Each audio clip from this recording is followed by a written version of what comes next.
अरे आ गई तो फिर से खर्चा बढ़ाने? नहीं भाभी, मैं तो माँ से मिलने आई हूँ। माँ से मिलने आई है ना, तो माँ से मिलके चुपचाप यहाँ से निकल जा, नहीं तो हमसे बुरा कोई नहीं होगा।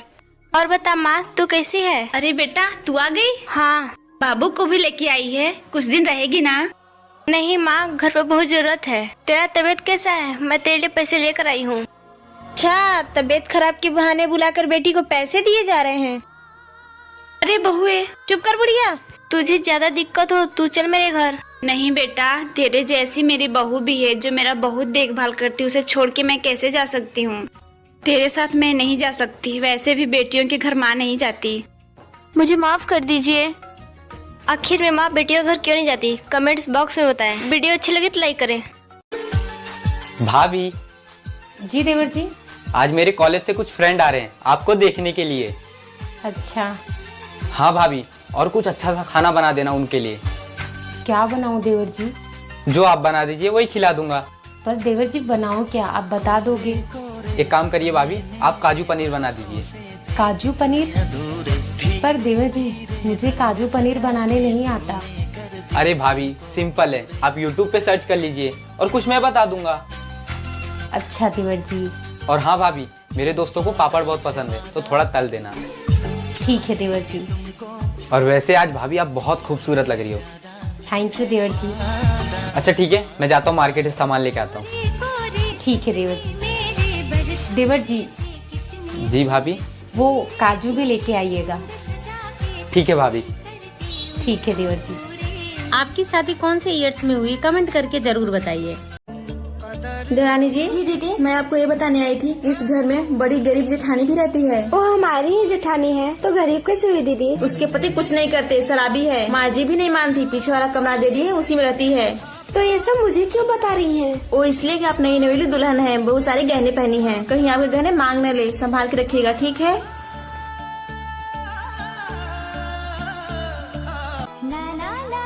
देवरानी जी,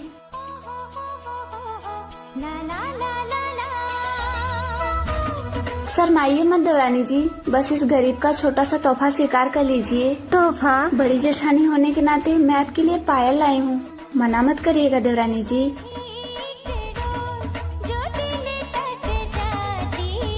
खुश रहिए देवरानी जी। अब इसे लेने का हक है, लीजिए ना। बहू, तुमको आए 10 दिन हो गए हैं, जब से आई हो कुछ बोल नहीं रही हो, क्या बात है? अच्छा रुको, मैं तुम्हारे भैया से पूछती हूँ। हेलो, अरे भैया, आपकी बहन जब से आई है तब से कुछ भी नहीं बोल रही है। अरे माता जी, आप जब आए थे तो आपने ही तो कहा था हमें एकदम गूंग बहू चाहिए। तो मेरी 3 बहनें थी, 3 में से एक गूंगी थी, तो मैंने उसको ही भेज दिया। छोटी, आज भाभी का पहला रसोई है, चल भाभी को बोलते हैं खीर बनाने को। और देखते हैं जो कैसे खीर बनाती है। चल भाभी, आप फ्रेश हो गई और नाश्ता किया कि नहीं आपने? हाँ दीदी, मैंने नाश्ता कर लिया।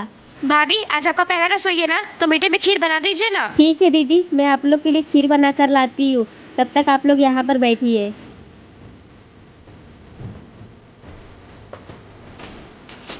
दीदी, मैंने पहली बार खीर बनाया है, चेक कर बताइए कैसा बना है।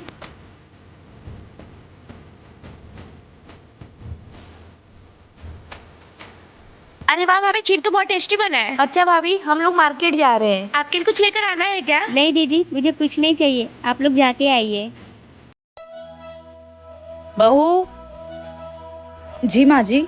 अगर ओढ़ने के लिए कपड़ा कम पड़ गया हो तो मैं मंगा दूं तुम्हारे लिए। क्यों माँ जी? तुम क्या अपने घर में 1 मीटर का घूंघट लिए घूम रही हो? मैंने सोचा मेरे घर में बहू आ जाएगी तो घर की रौनक बढ़ जाएगी, लेकिन तुम तो घूंघट से ही नहीं निकल रही हो। वो माँ जी, मेरी मम्मी ने कहा था कि ससुराल में घूंघट डाल के ही घूमना। तुम्हारी माँ ने कुछ सोच के ही बोला होगा, लेकिन हमारे घर में ये घूंघट उंघट नहीं चलता। ठीक है माँ जी।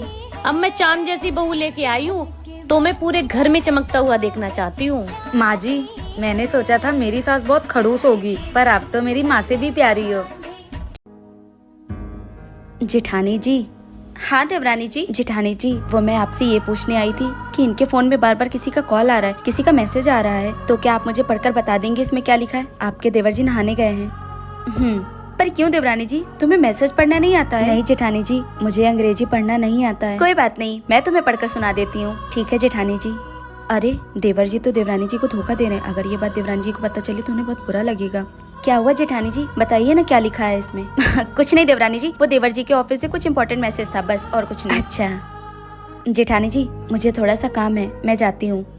देवरानी जी प्लीज मेरी बात का बुरा मत मानना। क्या हुआ अगर तुम अपने मायके में नहीं पढ़ पाई, पर तुम यहाँ कोशिश करो, देवर जी से 1 घंटे रोज टाइम निकाल कर पढ़ लिया करो। अगर देवर जी नहीं पढ़ाते तो मैं तुम्हें पढ़ा दूंगी। देखो जिंदगी में काम के साथ साथ पढ़ाई भी जरूरी है। देवरानी जी अगर तुम पढ़ लोगी तो ऐसी छोटी छोटी चीजों के लिए तुम्हें दूसरों के पास नहीं जाना पड़ेगा। जी जेठानी जी। ठीक है, जाओ तुम जाकर अपना काम कर लो। जेठानी की बातों से अरे ओ नहीं बहुरिया, थोड़ा चीनी मिलेगी क्या? हाँ जी चाची जी, आइए बैठिए, मैं लेके आती हूँ। अब बहू तुम्हारी सास नहीं है क्या घर पर? नहीं चाची जी, माँ जी बाहर गई हैं। अच्छा वैसे बहुरिया एक बात बताएं, किसी से कहना मत, तेरी सास तेरी बहुत बुराई करती है। हाँ अच्छा क्या कहती हैं? देख बहुरिया, तू तो पूरे दिन काम धाम करती है, ऊपर से सबका कितना ख्याल रखती है, इसके बावजूद भी तेरी सास पूरे मोहल्ले की औरतों से तेरी बुराई करती फिरती है। कहती है मेरी बहू ऐसी है वैसी है, मेरी बहू कामचोर है, एक भी काम नहीं करती है। ऐसी बहू पा करके मेरी तो किस्मत फूट गई है। बताओ बहू। अच्छा माँ जी ये सब कहती हैं? आने दीजिए, आज मैं बताती हूँ इनको। बहू आ गई माँ जी। आप सबसे पहले ये बताइए, आप मोहल्ले वाली औरतों से मेरी बुराई करती हैं? किसने कहा ये सब? चाची जी बोली हैं। क्यों रे कमला, मेरे न रहने पर यही सब करने आती है मेरे घर? नहीं मैंने कब कहा बहू, मैं तो बस। चुप कर, तेरी इन्हीं सब हरकतों की वजह से तेरे और तेरे बहू के बीच में हमेशा लड़ाइयाँ होती रहती है। और तू देवरानी जी तुम्हें प्यास लगी थी ना, ये लो पानी। अच्छा कुछ भी जरूरत हो तो मुझे बुला लेना। जी दीदी। सुनो काली माई, ओह सॉरी भाभी जी, ये मम्मी ने दिया है, बोली कि हाथ में बांध के सो जाना, सुबह कोई रस्म है। ठीक है ननन जी। और हाँ एसी चालू मत करना, लाइट बिल बहुत ज्यादा आता है। सुनो ननन जी, आपके भैया नहीं आए अभी तक? अच्छा तो तुम यहाँ सपने सजा के बैठी हो कि भैया आएंगे? तुम्हारी वजह से भैया अब तक घर नहीं आए, मुझे तो लग रहा है भैया उधर ही सो गए रहेंगे। पर ये शादी तो दोनों परिवार की मर्जी से हुई है ना? ये शादी किसी परिवार की मर्जी से नहीं हुई है, बल्कि तुम्हारे बाप का पैसा देखकर मम्मी ने जबरदस्ती शादी करा दी। वैसे भी भैया किसी और से ही प्यार करते थे, लेकिन माँ बाप के सामने बच्चों की कहाँ ही चलती है। गुड नाइट भाभी जी। कुछ माँ बाप अपने लालच के चक्कर में किसी की बेटी और अपने बेटे की जिंदगी तक बर्बाद कर देते हैं। वाह दीदी, आपके 2 जुड़वा बच्चे हुए हैं, एक लड़का एक लड़की। क्या हुआ, कहीं जा रहे हो क्या?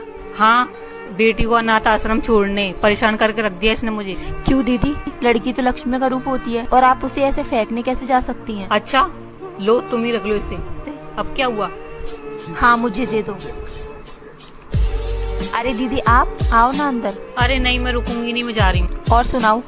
मेरे बेटे का क्या बताऊं, वो तो दिन भर बैठा रहता है, काम धंधा तो है नहीं उसके पास, दिन भर गुंडागर्दी करता रहता है। खैर मेरी छोड़, तू अपनी बता, तूने अपनी बेटी की शादी की या नहीं? अरे दीदी शादी की तो कोई फिक्र ही नहीं है, मेरी बेटी अफसर जो बन गई है। क्या अफसर बन गई है? हाँ दीदी मेरी बेटी अफसर बन गई है, मुझे उस पर बहुत गर्व है। वो मेरी बेटी है, मैं उसे लेने आई हूँ। माँ? बेटा मैं तेरी माँ हूँ, मैं तो ये लेने आई हूँ। बस कीजिए, मेरे लिए आप उसी दिन मर गई थी जिस दिन आपने मुझे अनाथ आश्रम छोड़ने का सोचा था। मेरी माँ ये है, समझिए आप। जन्म देने से बड़ा पालने वाला होता है। अगर आपको हमारी वीडियो अच्छी लगी तो 1 लाइक जरूर करें। बहू तूने मेरी साड़ी पहन ली? हाँ तो क्या हो गया मम्मी जी, मैंने आपकी साड़ी पहन ली तो मुझे ये अच्छी लगी तो मैंने पहन ली। बहू ये मेरी फेवरेट साड़ी है। मम्मी जी जब मैं अपने मायके से अपनी पसंद की साड़ी लाई थी तो आपने भी तो वो दीदी को दे दी थी, पर बहू मेरे पास ये एक ही साड़ी है। मम्मी जी आपके पास एक साड़ी इसलिए है क्योंकि आप अपनी सारी साड़ियाँ तो अपनी बेटी को भेज देती हैं। तुझे बड़ी जलन हो रही है मेरी बेटी से, तेरी माँ तुझे नहीं देती है क्या? मम्मी जी आप मेरी माँ को बीच में मत लाओ। हाँ तो ठीक है, तू भी मेरी साड़ी मुझे दे, ये मेरी साड़ी है। हाँ तो मम्मी जी कल ले लेना अपनी साड़ी। मम्मी जी आप अपनी बहन के पास जा रहे हो ना? हाँ तो तुझे भी ले चलूं क्या? अरे नहीं मम्मी जी, आप ये साड़ी पहनकर जाओगे क्या? हाँ तो इतनी अच्छी तो है, कौन सी बुरी लग रही है? मम्मी जी आप ये साड़ी पहनकर जाओ, आप पर बहुत अच्छी लगेगी। क्या सास बहू का रिश्ता ऐसा होना चाहिए? कमेंट करके। भाभी आप जल्दी से तैयार हो जाइए क्योंकि हमारे मोहल्ले की सबसे अमीर बहू आपको देखने आ रही है। ठीक है दीदी। शिफाली, मैं आ गई तुम्हारी घर की बहू देखने के लिए। शिफाली, मुझे किटी पार्टी में जाना है, इसलिए तुम अपनी घर की बहू दिखा दो। और एसी लगा कि नहीं? एसी तो नहीं लगा, लेकिन चलो मैं अपनी भाभी से मिलवा देती हूँ।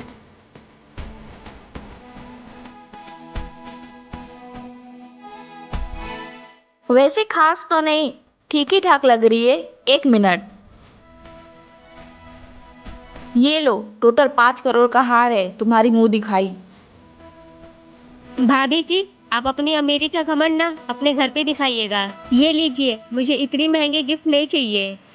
शिफाली, 200 का ब्लाउज पहनने वाली 10 अरबों का ब्लाउज पहनने की कीमत क्या जानेगी? हेलो माँ। हाँ बेटा। माँ प्लीज विदाई करा लो यहाँ से मेरी। कोई बात है क्या? मैं यहाँ रह रह के थक गई हूँ। क्या बताऊँ आपको, ना इनके घर में एसी है ना कूलर है, सारा दिन गर्मी में रहना पड़ता है। यहाँ तक कि रोज रोज गर्मी में खाना भी बनाना पड़ता है। अब मैं ये सब और नहीं झेल सकती माँ। तो बात करवा अपनी सास से। ठीक है, मैं अभी बात करवाती हूँ। माँ जी। हाँ बहू, मम्मी बात करेंगी आपसे। हेलो। हाँ समधन जी, प्रणाम प्रणाम। मेरी बेटी की विदाई कर दीजिए, उसे वहाँ पे सुकून नहीं है। आप लोग गर्मी में उससे खाना बनवाते हैं, ऐसी सास होने से अच्छा है कि मेरी बेटी बिना सास के ही रहे। समधन जी, ई का तरीका है बात करने का और विदाई मांगने का। एक तो आप पूरे 1 साल बाद फोन करके विदाई मांग रही हैं और वो भी इस तरह से। आप बताइए विदाई करेंगी या नहीं? हाँ करूँगी। आप कल अपने बेटे को भेज दीजिएगा और ले जाइएगा यहाँ से। बहू जाओ, जाके पैकिंग कर लो, लेकिन मेरी एक बात हमेशा याद रखना, अपने माँ के संस्कारों से बाहर निकलने की कोशिश करना। ऐसे घर नहीं चलता है बेटा। भाभी, मेरे लिए मैगी बना दो। ठीक है, मैं बना देती हूँ।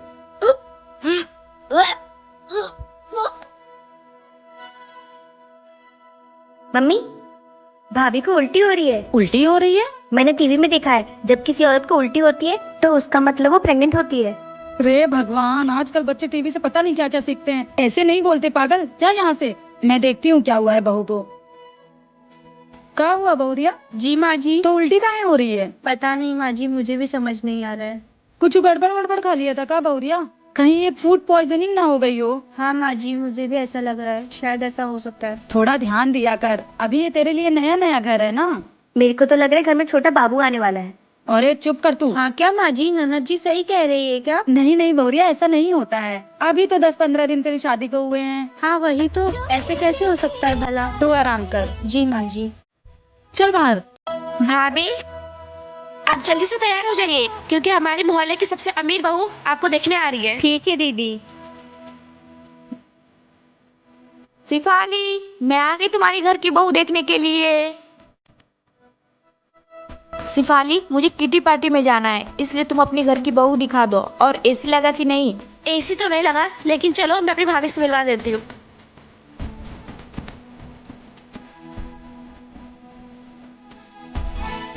वैसे खास तो नहीं, ठीक ही ठाक लग रही है। 1 मिनट, ये लो, टोटल 5 करोड़ का हार है, तुम्हारी मुंह दिखाई। भाभी जी, आप अपनी अमीरी का घमंड ना अपने घर पे दिखाइएगा। ये लीजिए, मुझे इतनी महंगे गिफ्ट नहीं चाहिए। शिफाली, 200 का ब्लाउज पहनने वाली 10 अरबों का ब्लाउज पहनने की कीमत क्या जानेगी? हेलो माँ। हाँ बेटा। माँ प्लीज विदाई करा लो यहाँ से मेरी। कोई बात है क्या? मैं यहाँ रह रह के थक गई हूँ। क्या बताऊँ आपको, ना इनके घर में एसी है ना कूलर है, सारा दिन गर्मी में रहना पड़ता है। यहाँ तक कि रोज रोज गर्मी में खाना भी बनाना पड़ता है। अब मैं ये सब और नहीं झेल सकती माँ। तो बात करवा अपनी सास से। ठीक है, मैं अभी बात करवाती हूँ। माँ जी। हाँ बहू, मम्मी बात करेंगी आपसे। हेलो। हाँ समधन जी, प्रणाम प्रणाम। मेरी बेटी की विदाई कर दीजिए, उसे वहाँ पे सुकून नहीं है। आप लोग गर्मी में उससे खाना बनवाते हैं, ऐसी सास होने से अच्छा है कि मेरी बेटी बिना सास के ही रहे। समधन जी, ई का तरीका है बात करने का और विदाई मांगने का। एक तो आप पूरे 1 साल बाद फोन करके विदाई मांग रही हैं और वो भी इस तरह से। आप बताइए विदाई करेंगी या नहीं? हाँ करूँगी। आप कल अपने बेटे को भेज दीजिएगा और ले जाइएगा यहाँ से। बहू जाओ, जाके पैकिंग कर लो, लेकिन मेरी एक बात हमेशा याद रखना, अपने माँ के संस्कारों से बाहर निकलने की कोशिश करना। ऐसे घर नहीं चलता है बेटा।